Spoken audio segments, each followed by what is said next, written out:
Avete presente quel preciso istante, quando da un solo fotogramma o da pochi minuti di gameplay vi siete resi conto di avere davanti agli occhi qualcosa di unico? Beh, a me è successo nel lontano 1998, quando a casa di un amico vidi per la prima volta un soldato in uniforme blu lottare contro un cyborg dalla caratterizzazione unica. In quel momento avevo capito di avere davanti agli occhi un gioco mai visto prima, ma non avevo la benché minima idea di essere al cospetto di quello che diventerà il gioco più bello per PlayStation 1.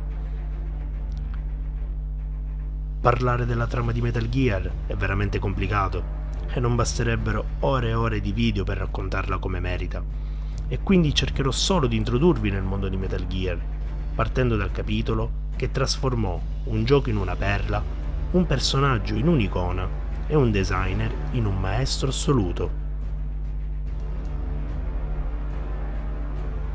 Il protagonista di questo capitolo è un soldato leggendario chiamato per l'ennesima missione solitaria, un uomo cinico e spietato, dotato di freddezza sul campo, data da eventi passati che si ripresenteranno come un macigno nel corso della sua avventura.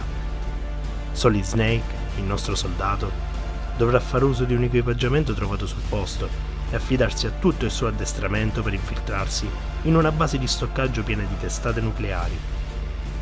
Fin qui non ci sarebbe nulla di complicato per la nostra leggenda, se non che sul posto Snake incrocia un individuo familiare, ma del quale non capisce la presenza sul posto. Poco dopo Snake capirà di essere stato reclutato per qualcosa di molto più grande. Infatti la base di stoccaggio, in realtà, nasconde un hangar militare dove è contenuta la più grande arma di distruzione di massa di tutti i tempi, il Metal Gear. Qui parte la vera missione di Solid Snake, una storia fatta di politica e tradimenti che metterà nel cammino della nostra leggenda nemici di ogni tipo, dal carisma ineguagliabile.